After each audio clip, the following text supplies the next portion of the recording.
చెప్పు చెప్పన్నా. మేకను పట్టుకొని పోతుంటే నీ పేరు చెప్పు, నీ నా- పేరు ఊరు చెప్పు. నా- చెప్పు, ఏం టెన్షన్ లేదు. నా పేరు నారాయణ. ఒక్క నిమిషం నేను చెప్పు అన్నది చెప్పు, ఇటు చూసుకుంటూ చెప్పు. ఓకేనా? స్టార్ట్ చెప్పు. నా పేరు నారాయణ, వెంకటరెడ్డిపల్లె.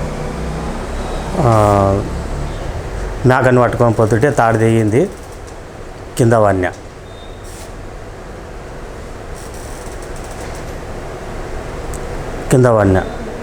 పడినాక పెద్ద హాస్పిటల్కి పోయినా సిమ్టీ పట్టి కట్టిండ్రు. నువ్వు ఆగకు, నేను ఉన్నా కదా, నాకు చెప్పు, మన ఇద్దరం మాట్లాడుతున్నాం. ఓకేనా? నన్ను చూసి చెప్పాలి. ఓకేనా? నాకు చెప్పాలి. ఓకే, ఇప్పుడు చెప్పాలి గట్టిగా. స్టార్ట్ చెప్పు. సిమ్టీ పట్టి కట్టిండ్రు. నా పేరు నారాయణ, వెంకటరెడ్డిపల్లె. మేకను పట్టుకొని పోతుంటే తాడు దిగి కింద వన్య. ఇంకా హాస్పిటల్కి పోతే పట్టి కట్టిండ్రు, సిమెంట్ పట్టి. మంటలు వేసింది, ఇడిచిపెట్టి చెట్ల మందుకు పోయినా. చెట్ల మందు తోమి చెట్లు కట్టి మందులు పోసిండ్రు. ఓపు వస్తే మళ్ళా సార్ దగ్గర అంటే సార్ దగ్గర వచ్చిన.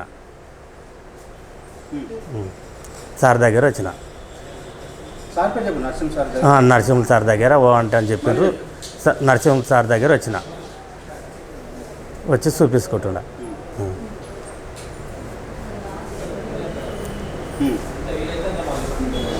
చెప్పు. ఇంకా మంచిగా ఉందా చూపిస్తే? మంచిగానే ఉండదు. ఇక్కడికి వచ్చినందుకు నేను చెప్పినట్టు చెప్పు. నరసింహ సార్ దగ్గరకు వచ్చినందుకు చెప్పు. నరసింహ సార్ దగ్గర వచ్చినందుకు నాకు ఆ కట్టు కట్టినందువలన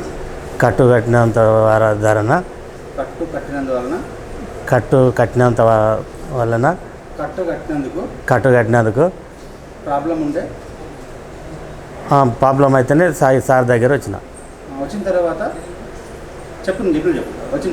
వచ్చిన తర్వాత చూసి మంచి టాబ్లెట్స్ ఇవ్వడం ద్వారా టాబ్లెట్లు ఇచ్చిండు. చెప్పు. టాబ్లెట్లు ఇచ్చిండు, మంచిగా అవుతుంది అన్న, నయం అవుతున్నాడు. ఇప్పుడు నాకు చాలా సంతోషం ఉంది. సార్కు నేను ధన్యవాదాలు చెప్తున్నాను. ఇప్పుడు సార్ మంచిగా ఉండదు, సార్కు నా ధన్యవాదాలు చెప్తున్నాను. అన్నమాట మళ్ళీ చెప్పు. అది ఇప్పుడు ఆడికి సార్ దగ్గర వచ్చినాక మంచిగా ఉండదు, సార్కు ధన్యవాదాలు చెప్తున్నా. నమస్కారం చెప్తున్నా. సార్కు ధన్యవాదాలు చెప్తున్నాను. సార్కు ధన్యవాదాలు చెప్తున్నా. నరసింహ సార్కు ధన్యవాదాలు చెప్తున్నా. కొంచెం గట్టిగా చెప్పు. నరసింహ సార్కు ధన్యవాదాలు చెప్తున్నా. ఓకే, చాలు.